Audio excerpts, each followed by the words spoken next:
Hi everyone, it's reading time with Pickle.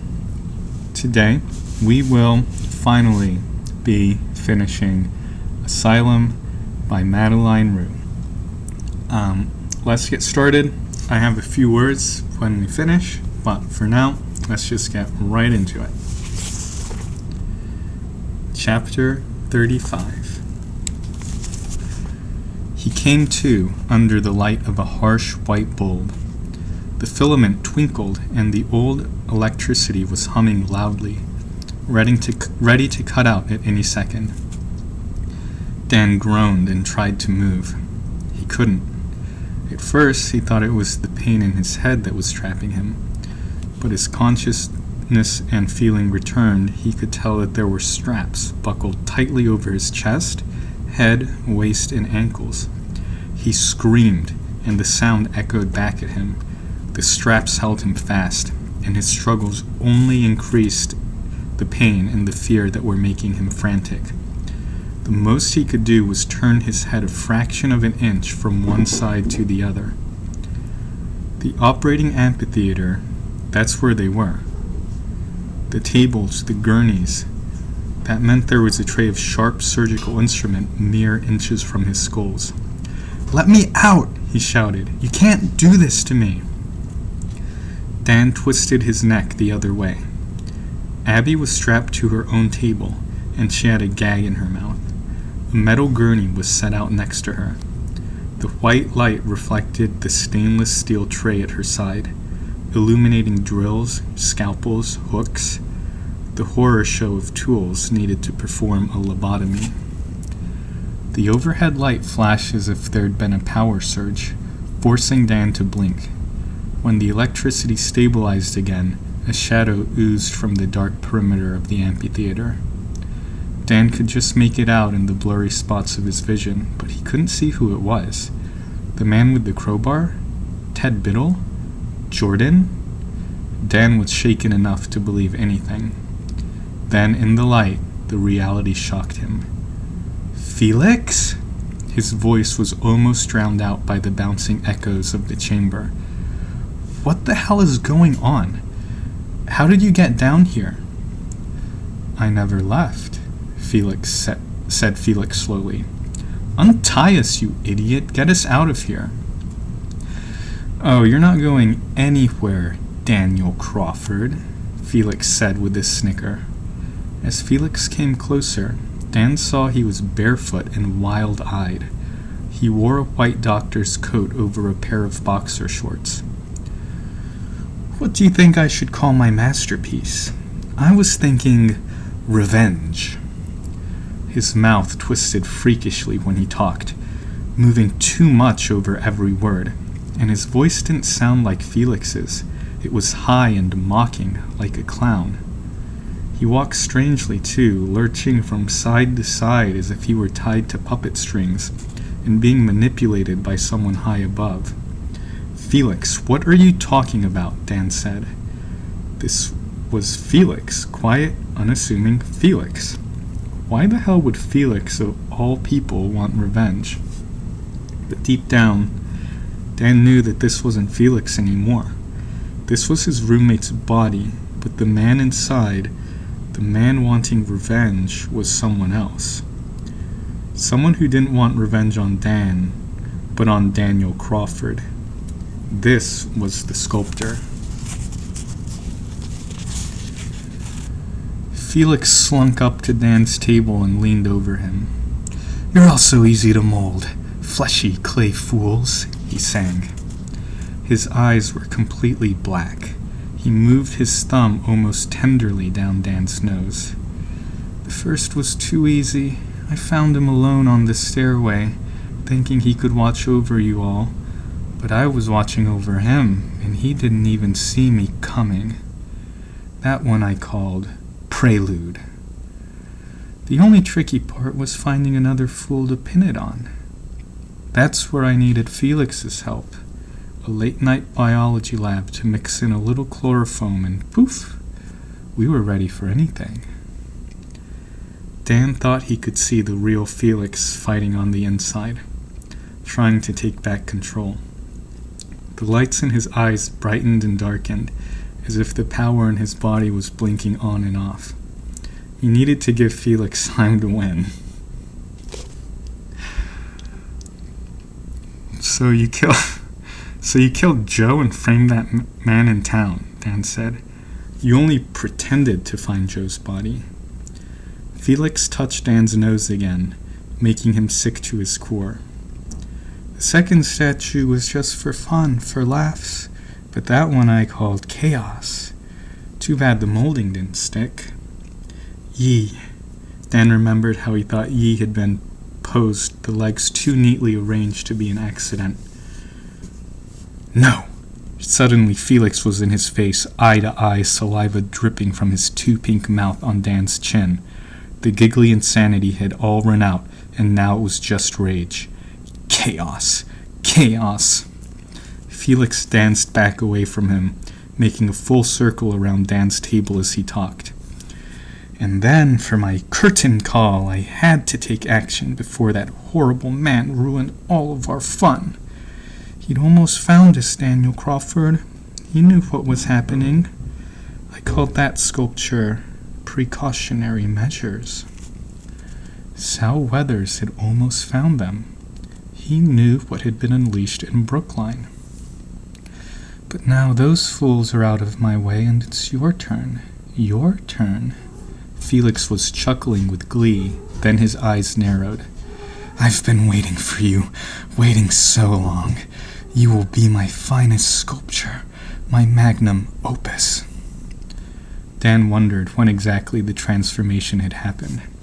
Maybe it started on day one. It was Felix who'd found the photos and planted the idea for Dan to see them himself. Maybe Dan had never known the real Felix at all. But the fact that he'd been sleeping next to this thing for days, maybe weeks, gave him hope. He felt like Felix must still be in there somewhere, otherwise he would surely have killed him long ago.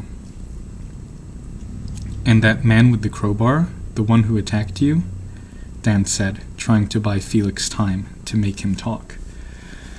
Oh, him, Felix said, as if though the thought of the man bored him. I let him in through the window with a false promise of drugs. Then, when I couldn't deliver, he got a little angry. Felix said this last word with a flutter of his fingers. Of course, my real target was your friend, the mathematician. My plan was to meet him downstairs, then meet my alibi in the attic. I didn't count on him coming with a crowbar or you walking up not after I borrowed your phone. Not my finest hour, to be sure, but I did do a bang-up job messing with your mind, just as you used to mess with mine. He hissed the last words into Dan's ears. You're crazy, Dan shouted, lashing out against the straps. Still, too tight. Am I? Felix seemed genuinely taken aback by the idea. He picked up a scalpel from the tray and stuck the blunt end in his mouth to chew on. Then he plucked it out again and flourished it. Maybe I am. Hardly matters now. I'm finally going to get you back for all of those failed experiments. Although I suppose one of them didn't fail, did it, Crawford? I mean, here we are. Felix was on top of him again. Does that make you happy, or does it make you sad? With the sharp end of the scalpel, Felix lightly traced his own clown-faced grimace. It left behind a red curve, a thin scratch that was visible even after he'd taken the instrument away. But I'm not Daniel Crawford. I'm your roommate, Dan shouted.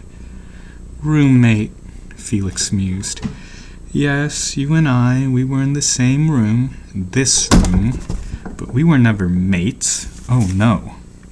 With this, Felix dipped the scalpel towards Dan's head until it was poised just above his eyes. And that's when the light cut out. No! Felix shouted. His rapid footsteps echoed across the room, moving farther and farther away as he went toward the switches. Dan breathed a sigh of relief, but it was short-lived. A hand clamped over his mouth, making it impossible to talk. Dan tried to shake it off, but it was no use. Shh! came the voice in his ear. Even with that one sound, he knew who was there to save them. Jordan. Dan stopped struggling. He felt the straps that were holding his head down fall away. Then those around his chest, and finally those on his waist and ankles. He sat up, quickly massaging the life back into his numb legs. Jordan's hand squeezed his shoulder in warning. The light snapped back on with a loud electric hum. Jordan was there, squinting, his glasses reflecting in the sudden burst of light. "I knew you two were useless without me," Jordan muttered, backing up close to Dan. "Sneaky!" Felix shrieked from the switches near the door. He jumped the stairs leading down to the operating floor, bounding side to side like a deranged jackrabbit. "Fleshy, bendy, moldy, sculpy, sneaky fools!" His words ran together in a crazed slur, eyes wide and wild as he charged at them, scalpel held high. "Move!" Dan shouted, jumping off the operating table. He pushed Jordan behind him and grabbed a gurney. Felix descended on him, slashing in every direction. Dan kept the wheeled table between them, moving it to block wherever Felix moved. Felix laughed, tossing the scalpel from hand to hand. "I haven't had this much fun in years." On the last word he lunged, flying across the table.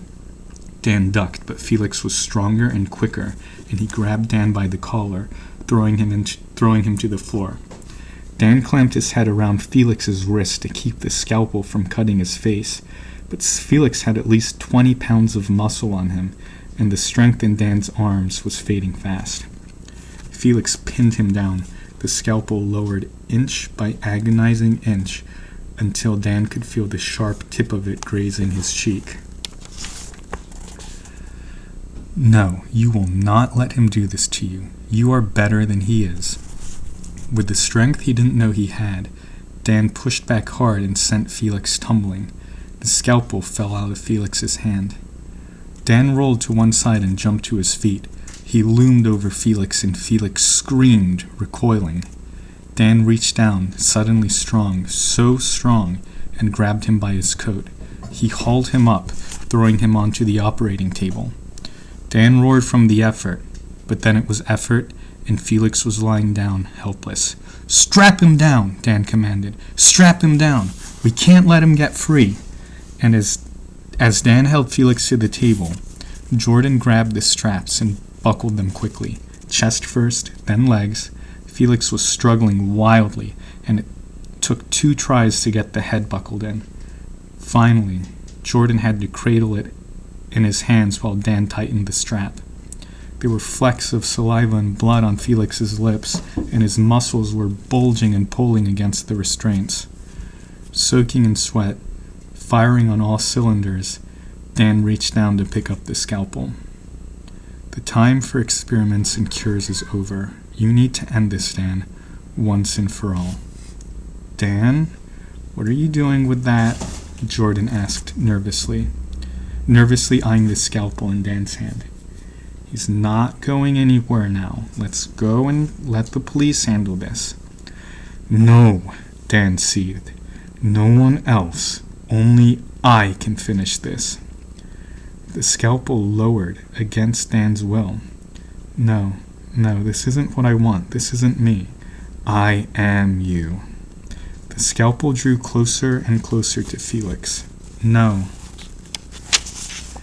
The vision descended on him, hard and fast, ripping him out of his body and into another. It was another time, another decade, and he was Daniel Crawford, the warden, again. The amphitheater was packed with observers. Everyone craned in their seats to witness his technique.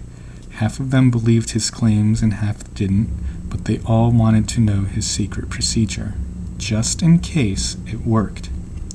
And poor, broken Dennis, strapped to the gurney, at least as a side effect of the preparatory operations, he had finally been cured of his rage.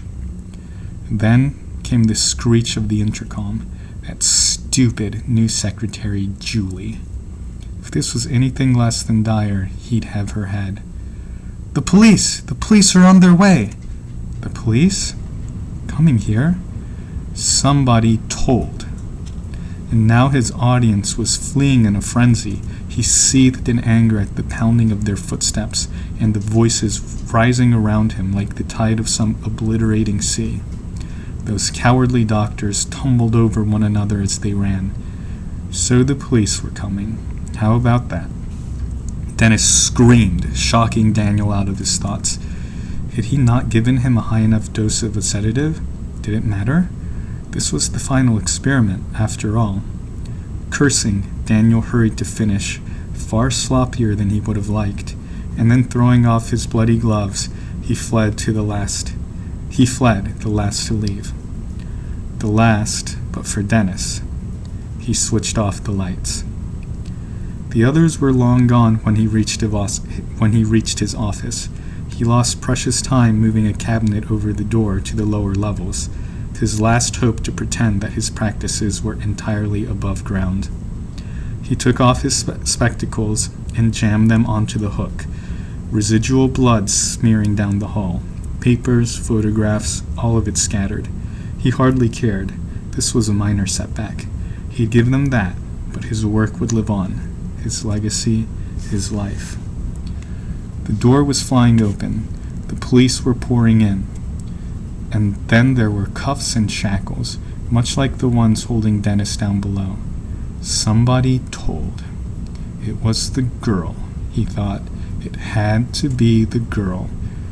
She was every nurse's favorite, with her dancing, her smiling, her beautiful hair. One of them must have gone soft. Let her slip, and now it was all crashing down because of her. The snitch with the little scar on her head. She'd seen and understood too much. But his legacy had lived on, and now Warden Crawford was back where he belonged, in the amphitheater where Dennis had waited for him all these years. Only one thing wasn't right. His vision wasn't quite perfect. Everything was spinning. Dan? Dan? Someone was calling his name. He reeled and tumbled forward, finding the gurney and gripping it for balance. A pale, quivering face peered up at him. Dennis? Or was it Felix? Either way, he had the scalpel. It was right there in his hand, waiting to carve. Daniel forced himself to focus, to look again. This wasn't him. He wasn't the warden, and he never would be. He dropped the scalpel. The clatter echoed through the amphitheater. I'm not you. I will never be you. Flashy, dandy, moldy fool, this isn't over, Felix whispered. It's far from over. Dan shoved the gurney away in fear and disgust. Far, far out of his reach, it tumbled and fell over, and strapped to the top, Felix groaned before going quiet. It's this place, Dan shouted. Jordan had gone to Abby, forcing open her restraints, shaking her awake. We have to get out of the asylum. He stumbled towards his friends. We need to leave, all of us. He reached the other gurney just as Abby was woozily climbing down. She flung herself into his arms, but Dan only gave her the quickest squeeze before pulling away. We have to get out of here. It's Brookline. Me and Felix. You have to get him. You have to help me get him far away from here. That's gonna be tough. He's out cold. Jordan had sprinted back to the fallen gurney. He glanced up from where he knelt, glasses askew. But if we all lift together, I think we can carry him in the restraints. Dan nodded, steeling himself as he returned to Jordan's side. Then that's what we'll do.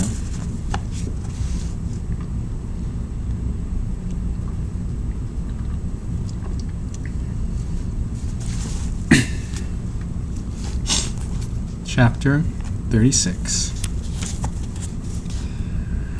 They were met halfway up the final staircase by Teague, flanked by two other officers. Sagging under the weight of Felix, Dan threw a hand up to shield his eyes from the blinding flashlights. Now you decide to show up, Jordan muttered, though the three of them were only too happy to relinquish the job of carrying Felix to 3 grown men. Dan's roommate had put on some serious muscle weight, and each moment they spent trying to haul him out of the basement was another chance for the warden to sink his hooks back into Dan.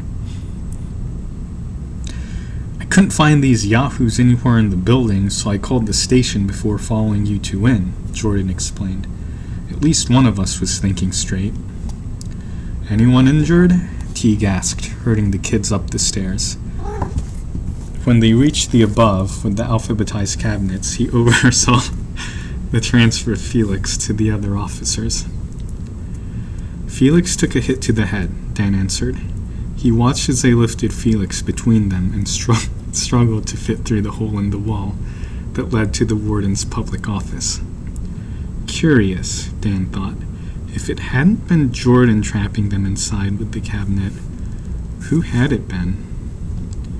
Teague shot him a look, arcing one brow. "Yes, I'm the one who knocked him out," Dan continued, smoothing the hair back from his head. A terrible headache was brewing at the base of his skull. "I'll tell you everything, just... We need to get out of here," Abby spoke up for him, appearing at his side and hooking her arms through his.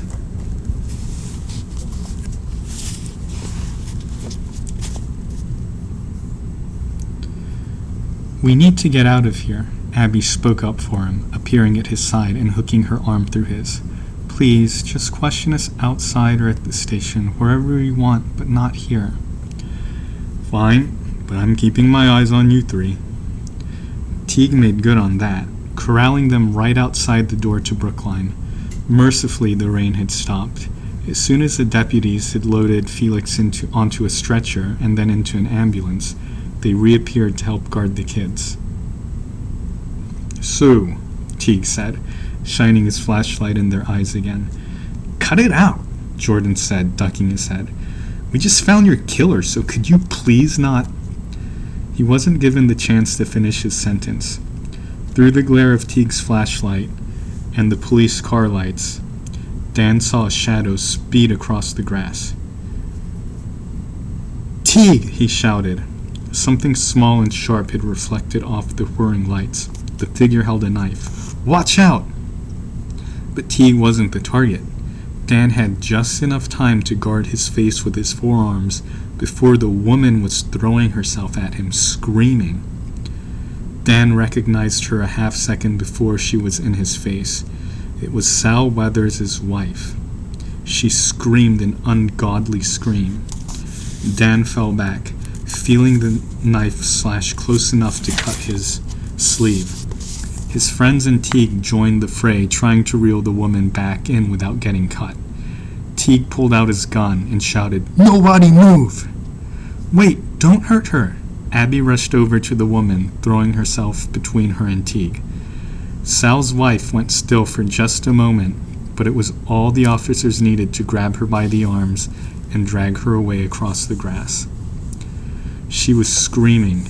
She was screaming again, absolutely ballistic. "Wait!" Abby cried, following. "Did you see that?" She called to the boys over her shoulder. "Her forehead! Did you see it?" She wasn't waiting for the answer, and both Dan and Jordan had to run to keep up. "Did she cut you?" Jordan panted. "No, but she got my shirt pretty bad." One last spike of adrenaline carried Dan to where Sal's wife was, kneeling in the damp lawn. The knife finally wrestled from her hands. Abby stood in front of her, slowly drawing an object from her pocket. A chipped piece of porcelain that sparkled under the blazing police lights. He might have known Abby had been the one to take it. Of course she would have been making trips to the basement without him. Dan finally understood. "Do you recognize this?" Abby asked the woman softly.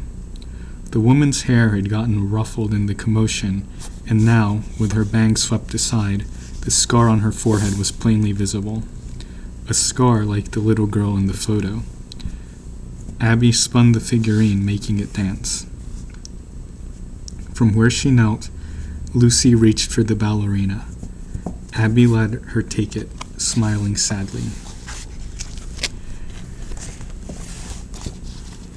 "You're Lucy, right? Lucy Valdez? My name is Abby Valdez. You have a brother. My father. I know it's a lot to take in, but I think he would love to see you. And I want to know that your dad, he never forgave himself for sending you here." Lucy cradled the chipped ballerina in her palms, holding it close to her chest. Dan wondered if she'd found Sal's body in the woods, or if her rage came purely from the fact that she suspected he was the warden. "Officer Teague," Dan called, and the policeman hustled over to him. "Everything all right?" "In the basement, before we knocked Felix out, he told me that he'd killed someone else, a man from town. He said he left the body in the woods near Camford Baptist."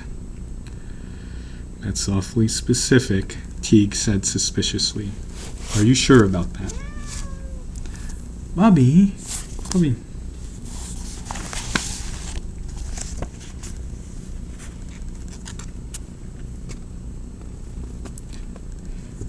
"That's awfully suspicious," Teague said. "Are you sure about that?" "I'm just telling you what he said." Bobby.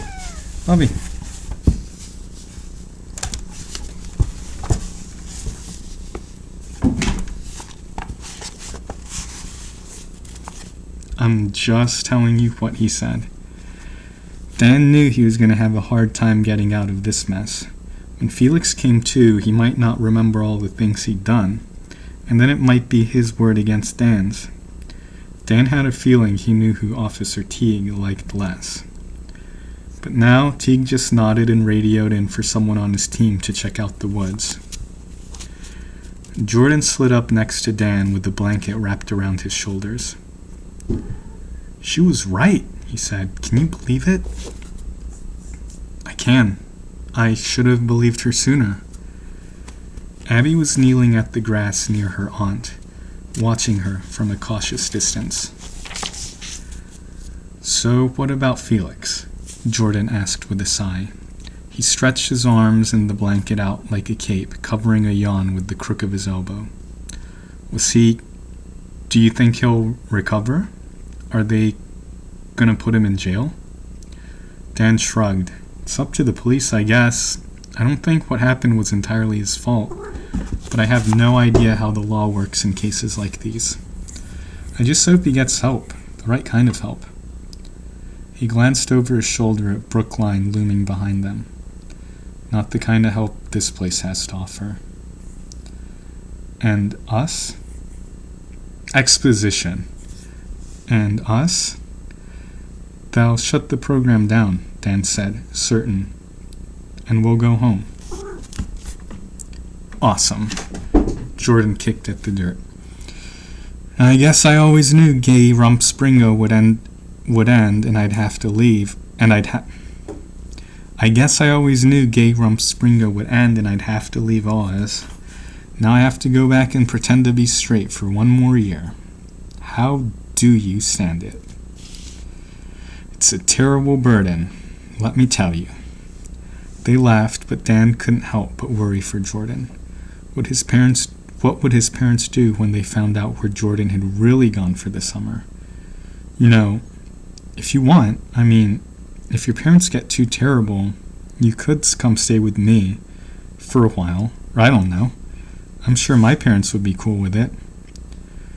Jordan fixed his glasses and snorted, and Dan was certain he was going to be turned down.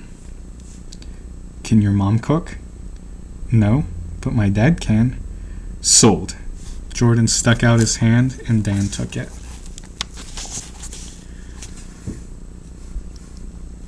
"I suppose they'll send someone for Felix's stuff," Dan was saying, shoving the last of his books into a suitcase.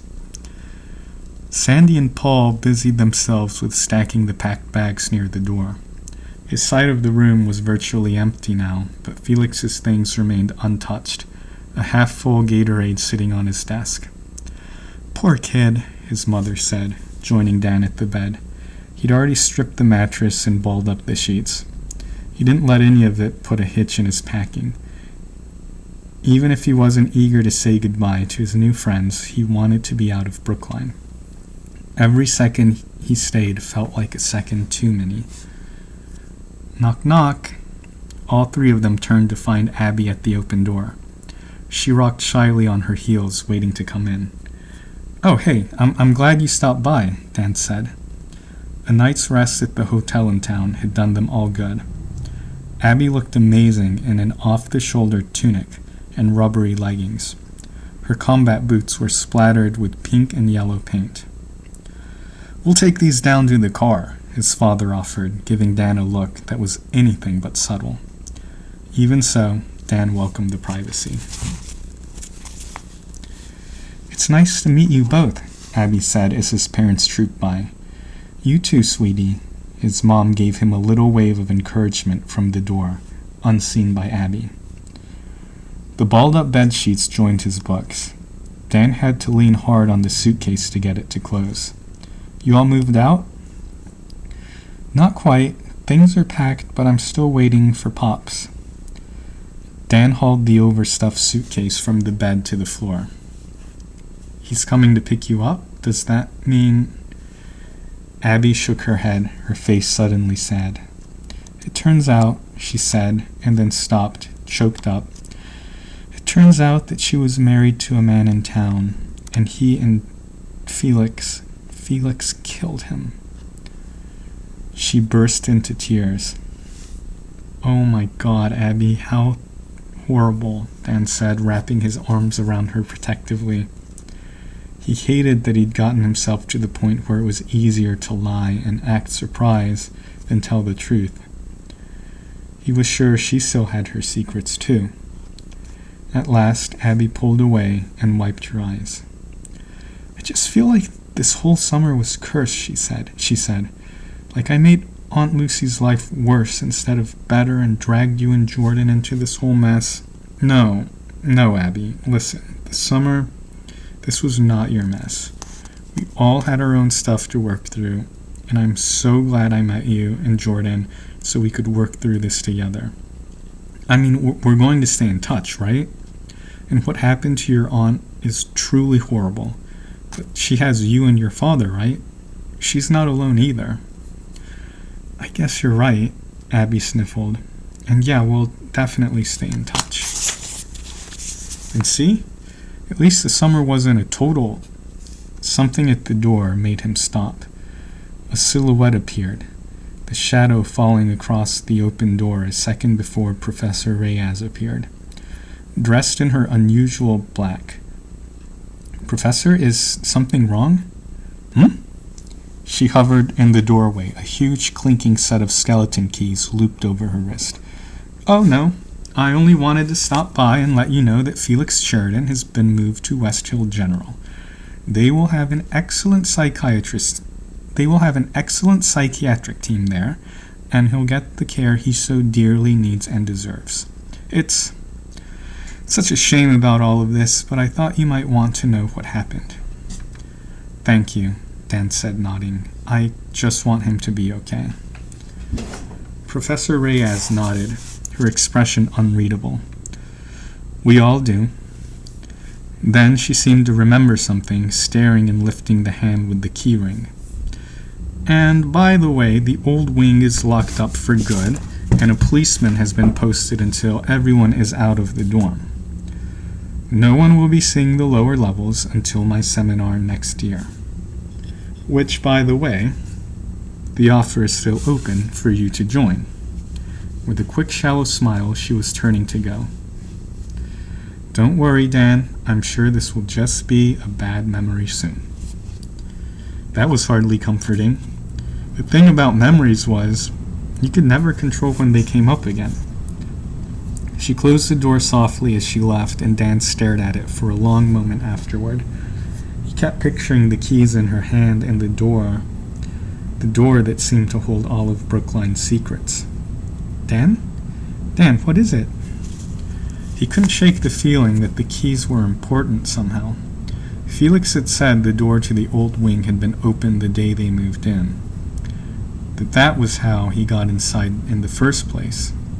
If Professor Reyes possessed the keys, she would have been the one to leave the door unlocked that day, and she could have easily entered the ward whenever she wanted, like to follow them, like to trap them in with the cabinet.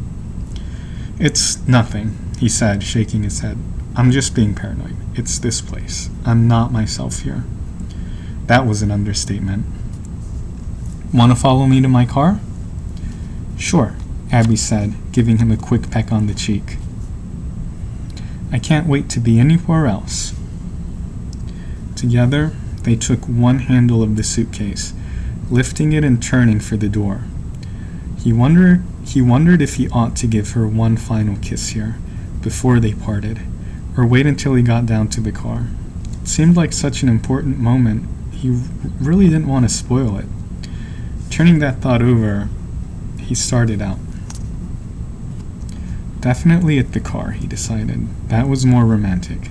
He grinned and opened the door for her, dreading saying goodbye, but happy to know they'd see each other again. When all this trauma with Lucy had blown over, they'd call, of course, and email, and she might even want to visit, especially if Jordan came to stay. "Daydreaming?" she teased, bumping the suitcase against his thigh. "Nah," Dan chuckled, beaming at her as they stepped out into the hall. "Okay, maybe a little." "Hey, what's that?" He followed Abby's gaze to the floor, where a small piece of paper waited, half trapped under his shoe. Dan moved his foot aside and squinted, his heart dropping to his toes as he read the chillingly familiar handwriting.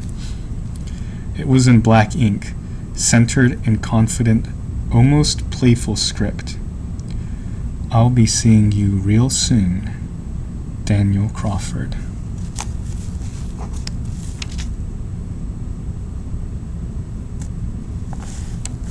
Yeah, let's read the acknowledgments.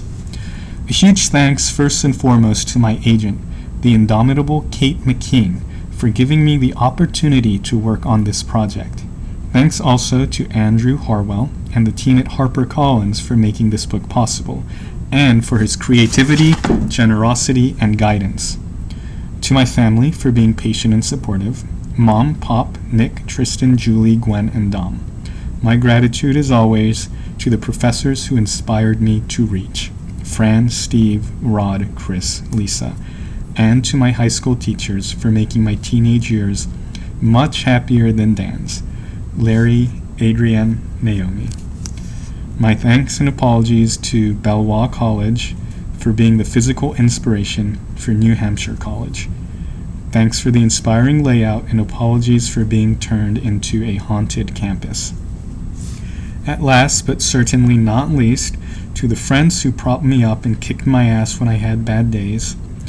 To Kai, too much to name, company support dinner and Doctor Who, giver of Appa and maker of monitor plops.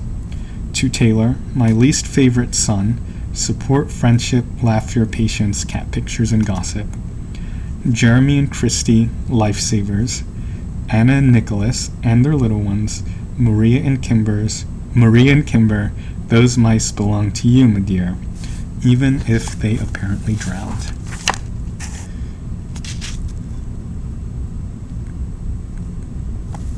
That is the novel. Overall, it was not my favorite novel.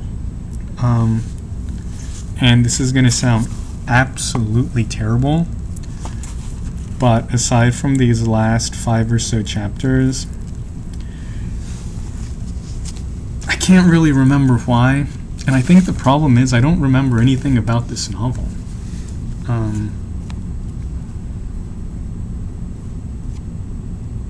I do not think that there were any hints of a possession early on in the novel.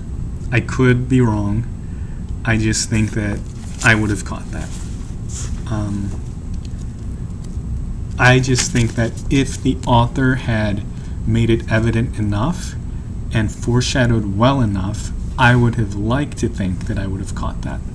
The thing is, that really throws you off with this about the whole possession thing is the fact that Dan shared a name with the warden.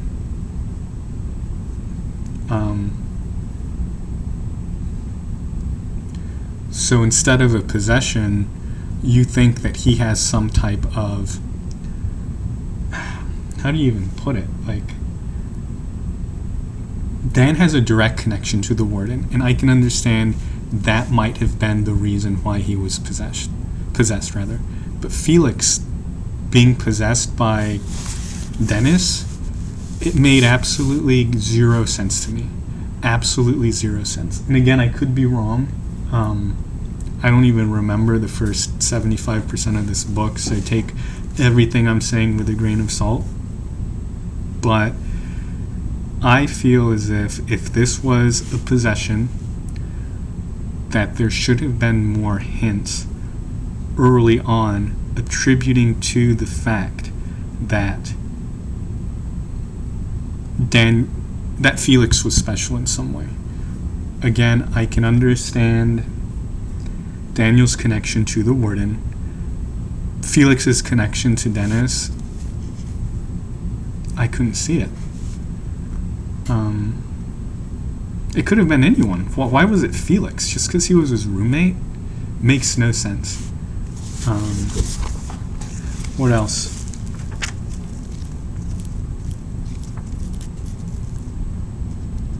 It's very plot-driven. It's not very character-driven, and I know that's a preference. Some people like plot-driven stories. Some people like character-driven stories. But a lot of the decisions that these people made seem to just service the plot. The most recent one I can think of is, actually it's not a great example, but it's one example that I'll give. Jordan staying behind because he thought Dan and Abby were crazy to go back to the basement. He stayed behind for a reason. He stayed behind because we needed Jordan later in the novel to save Dan and Abby. But, to be fair, Jordan did make the most rational decision that a normal person would make. But also, to be fair, no one in this novel is making rational decisions, so it's actually out of place, in my personal opinion, for Jordan to suddenly make a rational decision when the entire premise of the novel is people being too risky, too adventurous.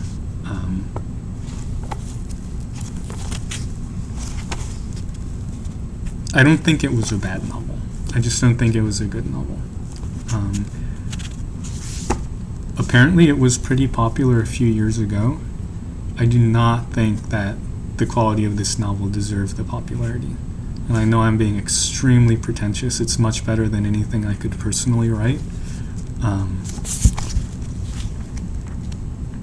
didn't like it. That's all I gotta say. I did have fun doing Felix's voice in the end. That was my biggest takeaway from this novel. Thank you. Goodbye.